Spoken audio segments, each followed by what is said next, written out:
Setelah diikat tanpa basi-basi. Setelah diikat tanpa basi-basi satu. Basa-basi.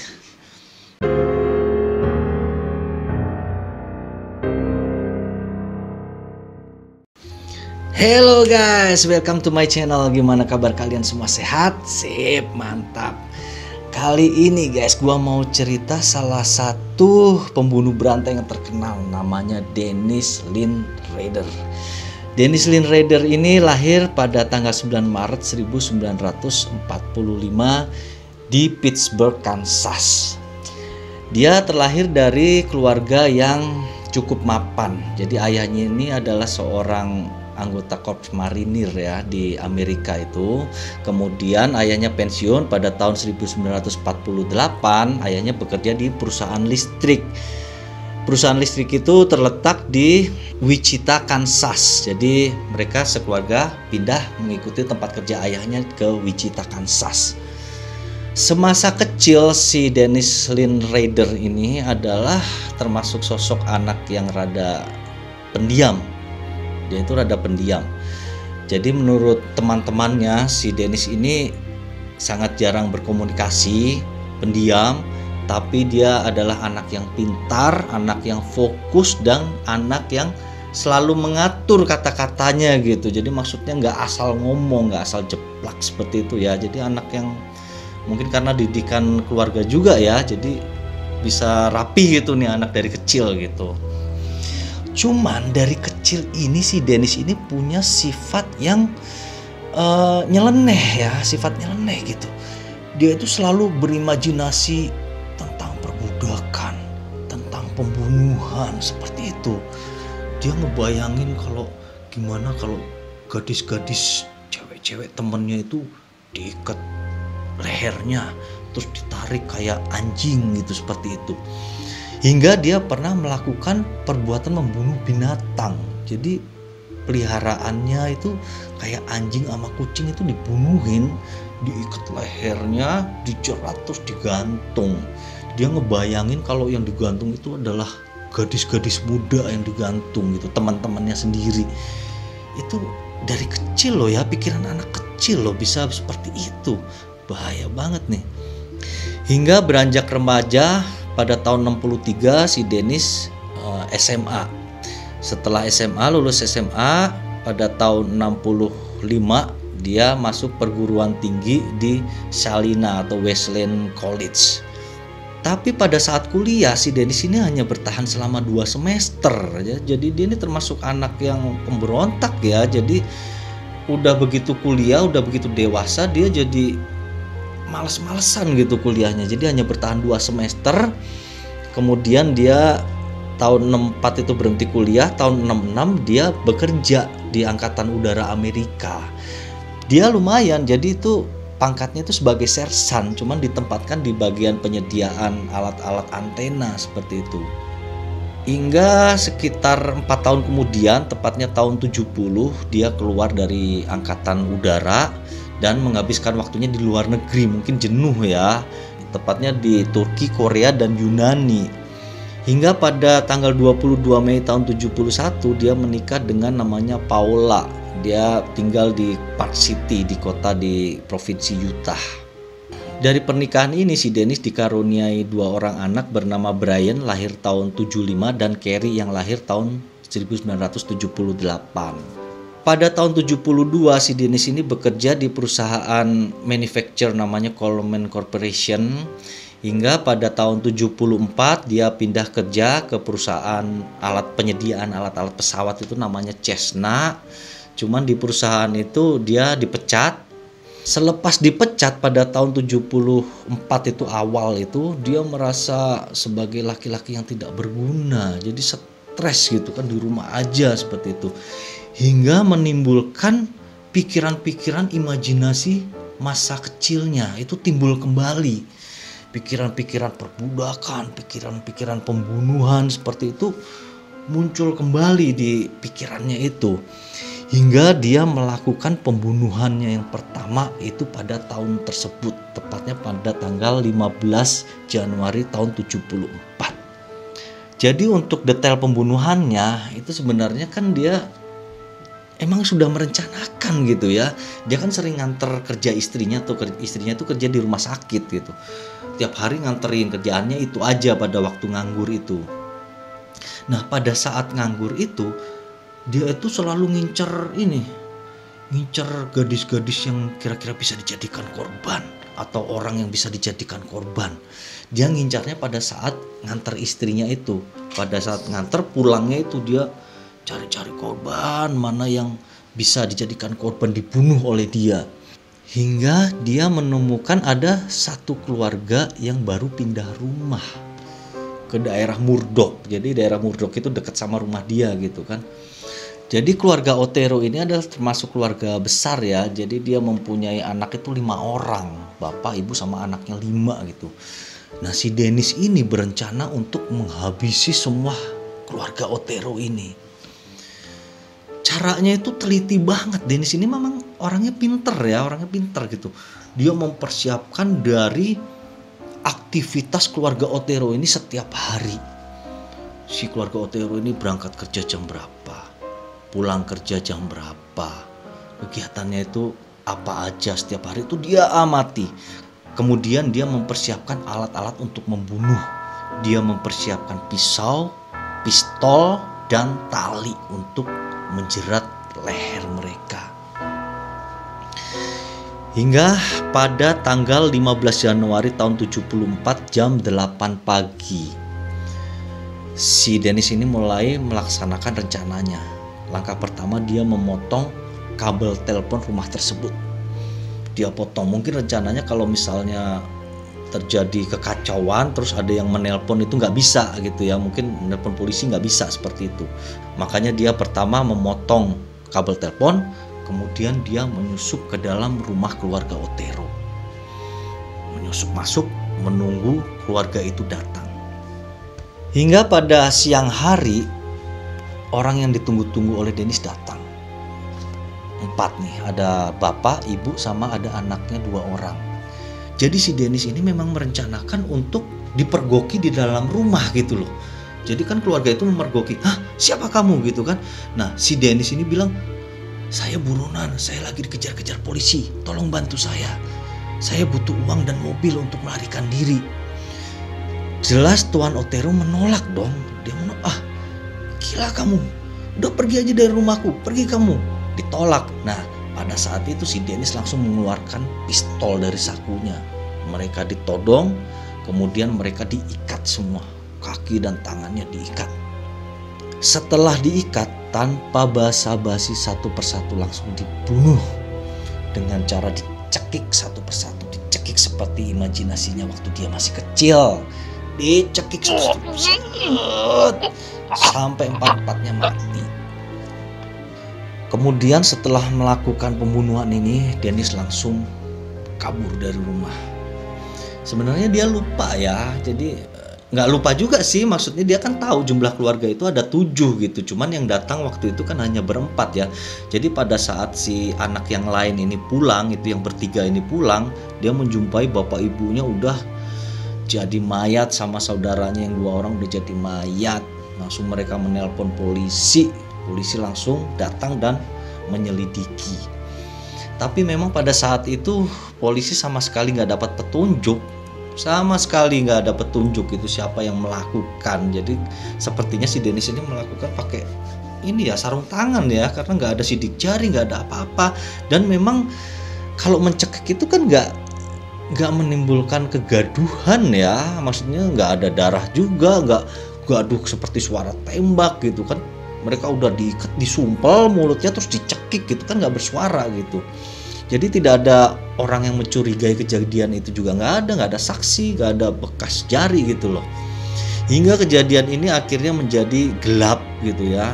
Kasus ini memang terus diselidiki tapi tidak tahu siapa pelakunya.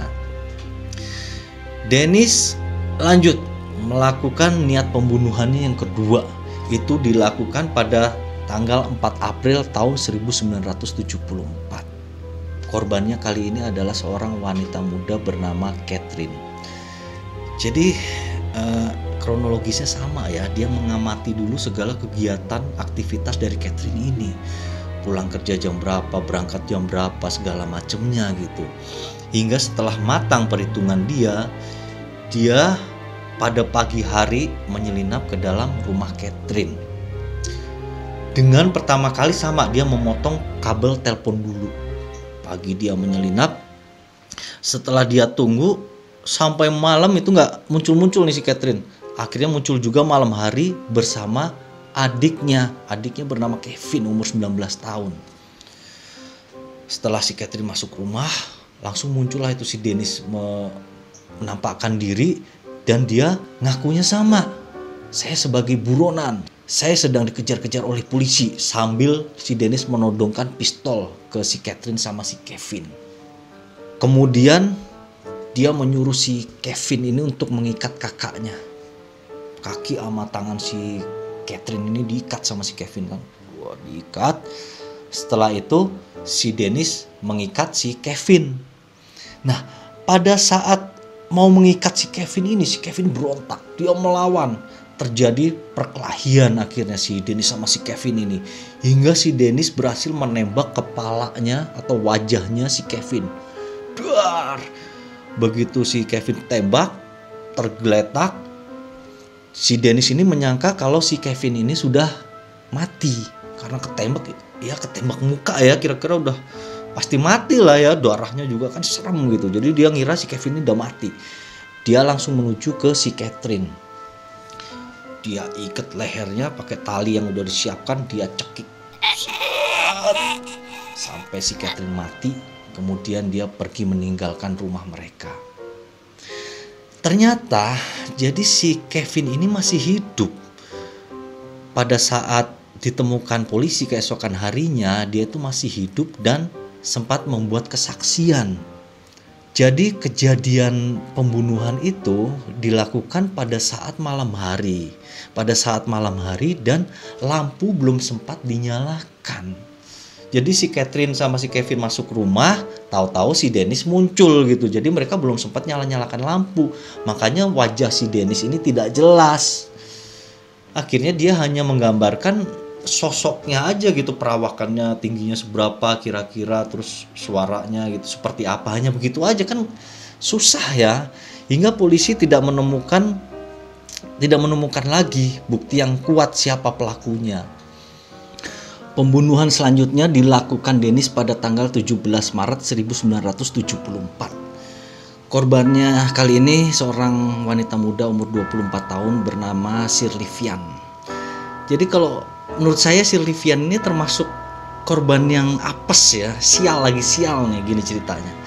Jadi kan si Dennis ini lagi mencari mangsa baru. Dia nongkrong di sebuah bar. Di dalam bar itu dia mengamati tuh, wah siapa kira-kira yang bisa jadi mangsa selanjutnya untuk dibunuh gitu kan.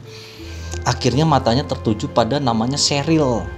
Jadi si Cheryl ini, wah ini kayaknya enak nih buat dibunuh. Wanita muda yang rada lemah mungkin kelihatannya gitu ya. Kemudian mulai sejak itu dia menyelidiki kegiatan setiap harinya si Cheryl ini. Aktivitasnya, dia keluar rumah jam berapa, sampai rumah jam berapa, rumahnya di mana, dia buntuti. Hingga dia melakukan aksinya. Dia menyelinap ke rumah si Cheryl pada siang hari. Kebetulan pada hari itu dijadwalkan si Cheryl ini mestinya pulang ke rumah ini pada jam 3 sore. Dia mestinya udah pulang ke rumah nih. Si Dennis nungguin di dalam rumah si Cheryl. Tungguin sampai jam 3 sore. Gak nongol si Cheryl ini. Sampai jam 4, jam 5, sampai menjelang hampir maghrib. Si Cheryl gak pulang-pulang. Jadi belakangan diketahui ternyata si Cheryl ini pada hari itu nginep di rumah teman-temannya gitu. Jadi gak pulang ke rumah. Akhirnya setelah maghrib si Dennis bosen nungguin. Kesel. Ya udah pulang aja, kayaknya hari ini gagal ngebunuh orang. Dia pulang sampai tiba di suatu rumah. Dia nggak sengaja ngelihat ada anak kecil umur 5 tahun namanya si Steve. Dia bilang ke anak itu kan, wah ini kayaknya mangsa nih dalam hatinya gitu. Langsung dia samperin tuh anak. Dia pura-pura nunjukin foto. Dia ngakunya kan detektif tuh.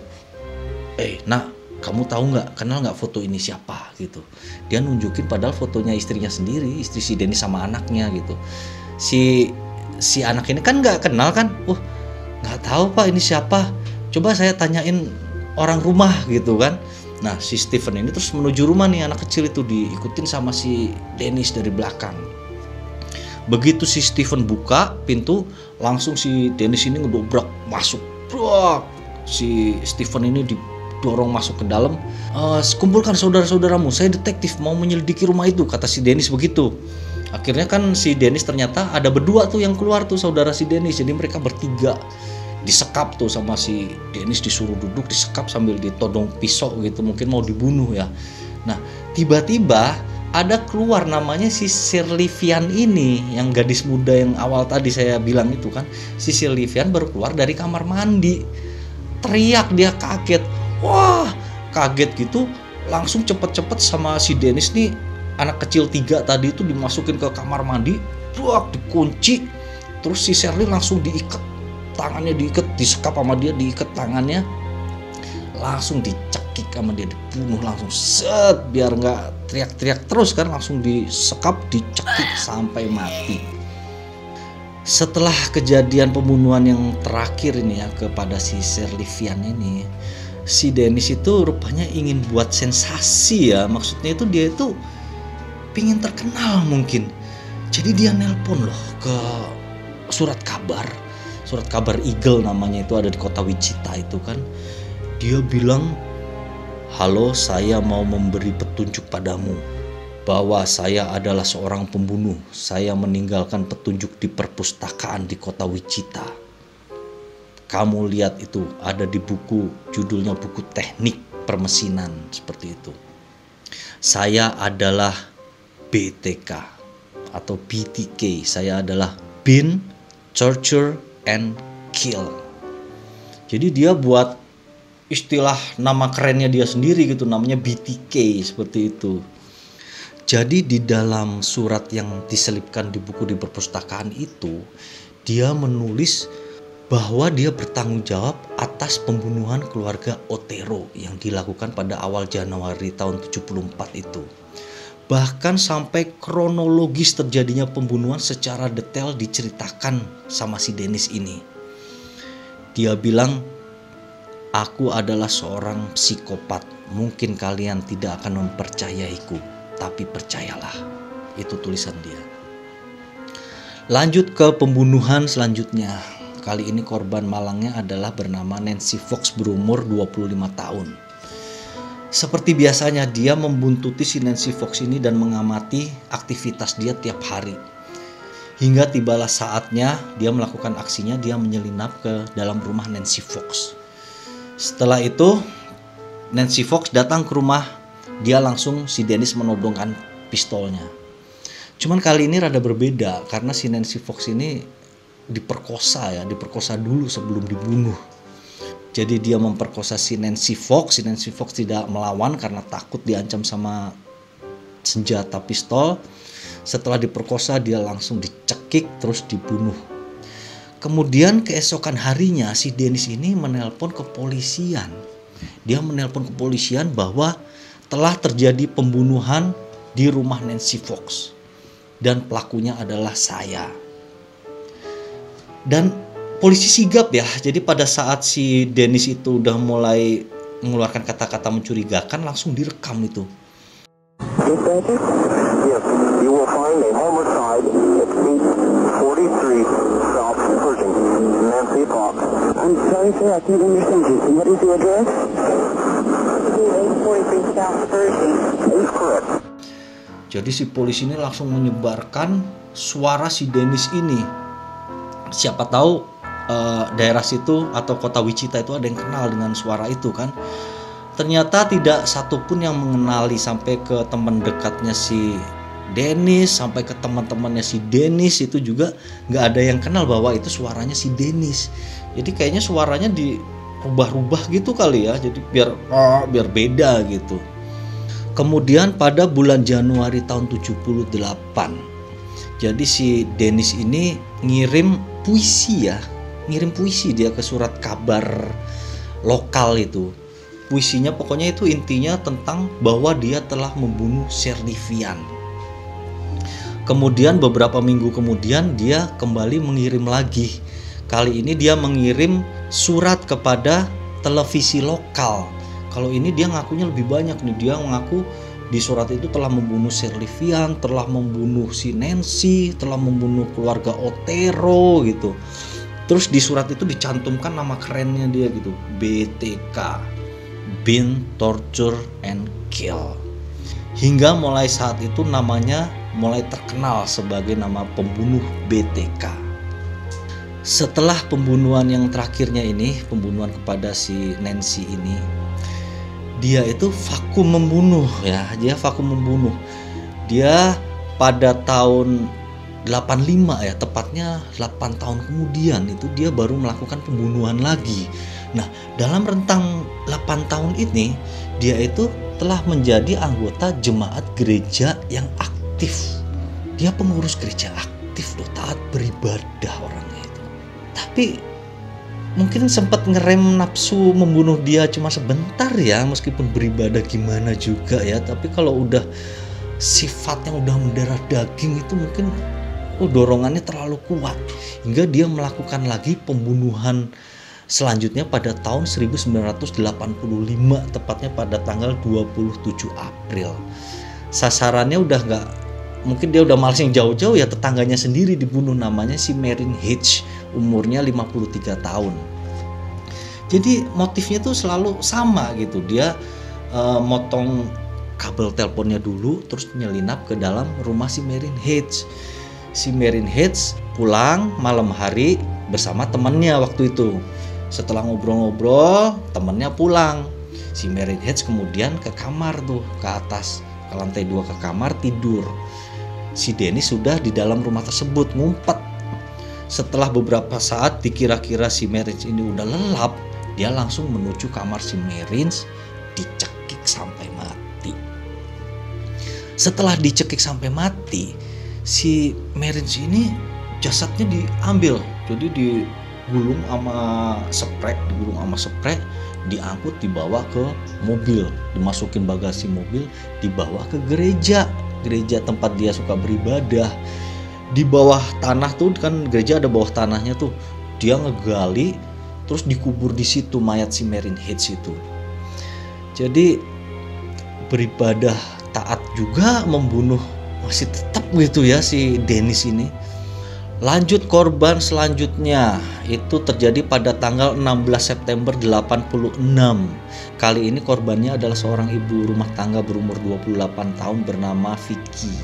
Jadi kalau kasusnya si Vicky ini rada beda ya.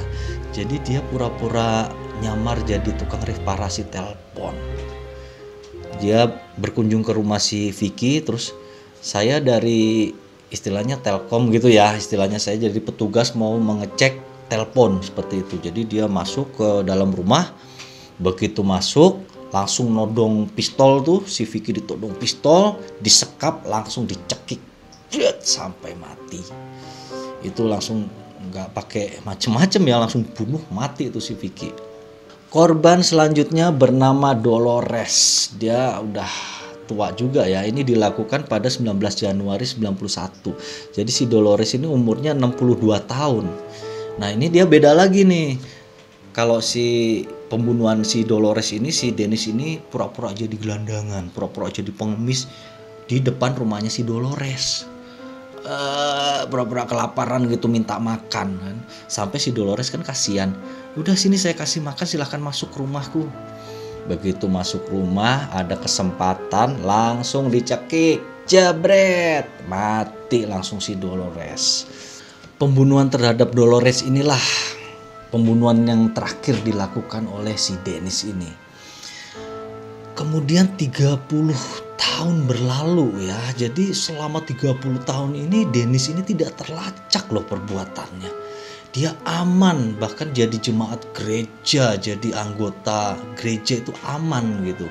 Dianggap salah satu orang yang terhormat juga. Sampai dia muncul lagi sifat isengnya gitu ya. Dia mempermainkan polisi, tepatnya tahun 2004, sekitar 2004-2005 itu ya. Jadi 30 tahun kemudian dia ngirimi polisi itu surat sama floppy disk. Zaman itu kan masih zaman floppy disk gitu kan, yang kotak-kotak gitu, disket gitu loh. Dia menulis tentang detail pembunuhan yang dia lakukan kepada keluarga Otero pada tahun 74. Kronologisnya itu dia tulis di situ di floppy disk itu juga. Beberapa hari sebelumnya, jadi si polisi ini udah mendapat info gitu ya dari stasiun TV lokal namanya KKTV, mengirim laporan ke polisi bahwa dia menemukan satu paket mencurigakan. Di dalam paket itu ada boneka teddy bear, tau gak? Boneka teddy bear itu diikat lehernya, terus ada surat dokumen seperti itu isinya. Jadi ada petunjuk-petunjuk gitu. Kemudian ada pesan di situ. Apakah paketku yang di toko depo sudah kalian lihat? Ada pesan begitu aja. Tapi pada saat itu si polisi tidak menindaklanjuti laporan dari KKTV gitu, karena nggak jelas banget kan, cuman boneka apa gitu kan. Nggak ada petunjuk soal pembunuhan apa, nggak ada. Jadi dikira hanya orang iseng aja gitu. Sampai si polisi ini menerima surat sama floppy disk dari si Dennis, baru dia menghubungkan petunjuk ini dengan yang laporan dari KKTV itu. Polisi langsung ke toko depo. Mereka menyelidiki dan menanyai karyawan situ apakah mereka menerima paket yang ditempatkan di kaleng sereal gitu. Ternyata mereka itu menerima sebenarnya. Jadi paket itu ada di depan toko ngegeletak seperti sampah gitu ya. Jadi orang itu ngelihat, apa ini orang iseng. Jadi sama mereka itu dibuang ke tempat sampah paket itu. Langsung polisi menuju tempat sampah, ngegeledah tuh tempat sampah. Bener, masih ada paketnya tuh dibungkus kaleng sereal gitu. Di dalam paket itu isinya ternyata sama dengan yang didapatkan dari KKTV tadi. Isinya itu ada boneka, ada perhiasan, sama ada dokumen. Dan di situ ada pesan yang bunyinya itu, apabila aku mengirimkan pesan kepada polisi berupa floppy disk, apakah BTK akan ketahuan? Apakah BTK akan terlacak? Kemudian ada pesan lagi di bawahnya, apabila polisi tidak dapat melacak keberadaanku, mereka harus menulis pesan di surat kabar yang bunyinya, Rex, it will be okay. Keesokan harinya si polisi ini bergerak cepat untuk memasang iklan di surat kabar. Jadi sebenarnya pada saat itu mereka punya teknologi untuk mengetahui si floppy disk ini dibuat di mana, itu mereka bisa gitu. Tapi untuk mengelabui si pembunuh, mereka itu segera memasang iklan ke surat kabar setempat. Iklannya itu bunyinya seperti yang diminta oleh si Dennis ini. Bunyinya, Rex, it will be okay. Kemudian untuk mendalami kasus itu, polisi menyelidiki melalui CCTV yang ada di toko depot itu. Jadi di CCTV itu memang ada orang laki-laki mencurigakan tapi tidak jelas. Dia itu mengendarai mobil Cherokee warna gelap gitu. Parkirnya di belakang mobil-mobilnya karyawan itu, diparkir di situ. 2 minggu setelah penyelidikan di toko depot, itu stasiun TV yang lain selain KK ini menerima kiriman lagi dari si Dennis Rader. Paket itu berisi kalung mungkin perhiasan dari korban yang dulu dia bunuh ya, sama pesan, kalau kau ingin berkomunikasi dengan BTK, katanya, kita berkomunikasi lewat surat kabar. Sementara itu, setelah mendapatkan paket yang baru, polisi menyelidiki floppy disk yang dikirim oleh si Dennis ini, menindaklanjuti ke tim forensik. Mereka menyelidiki, didapatkan data bahwa disk ini dibuat pada tanggal 10 Februari 2005 dan 14 Februari 2005.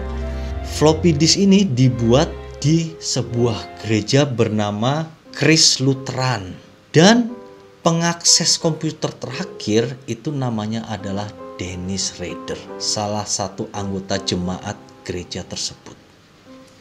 Jadi sebenarnya si Dennis ini nggak bodoh-bodoh amat ya, dia mau ngerjain floppy disk ini di gereja gitu. Jadi kebetulan printer yang di rumahnya itu yang buat ngetik pesan ke polisi itu rusak. Jadi dia terpaksa mau nggak mau ngerjainnya di gereja. Ya, jadi kan ketahuan. Jadi di floppy disk itu kan ada metadata di mana data ini dibuat, seperti itu ada. Makanya si polisi bisa melacak. Dari sini mulai terkuaklah rahasia misteri pembunuhan 30 tahun yang lalu karena kebodohan Dennis Rader sendiri. Setelah polisi menyelidiki siapa itu Dennis Rader, mereka mengecek melalui internet. Ternyata Dennis itu ketua jemaat loh, bukan anggota jemaat biasa. Dia itu ketua jemaat gereja tersebut. Karena tidak bisa langsung menangkap ya, karena mereka harus mendapatkan bukti-bukti lain dulu yang kuat untuk menangkap si Dennis. Pengawasan terhadap si Dennis Rader ini dilakukan selama 11 bulan. Dennis ditangkap pada tanggal 25 Februari tahun 2005 saat dia sedang istirahat di rumahnya. Kemudian Dennis diinterogasi selama 3,5 jam. I am PGK. I'm the guy they're after, 100%. Hingga mendapatkan kesimpulan bahwa Dennis telah melakukan pembunuhan terhadap 10 orang dalam rentang waktu tahun 74 sampai tahun 91. Pada tanggal 27 Juni 2005, si Dennis Rader ini disidangkan dengan tuduhan pembunuhan terhadap 10 orang, dan hukuman yang diterima itu bukan hukuman mati, guys. Jadi rupanya dia itu melakukan pembunuhan itu kan sebelum tahun 94 ya. Sedangkan untuk hukuman mati itu baru diberlakukan di Amerika pada tahun 94. Dia melakukan terakhir tahun 91, jadi dia bebas dari hukuman mati. Dia hanya dihukum seumur hidup. Demikian kisah dari si Dennis Rader ini ya, yang cukup panjang perjalanan pembunuhannya, tapi hebat juga dia itu 30 tahun loh bisa mengelabui polisi gitu. Segitu dulu lah cerita tentang Dennis Rader ini. Semoga dapat mengisi hari kalian. Thank you and see you.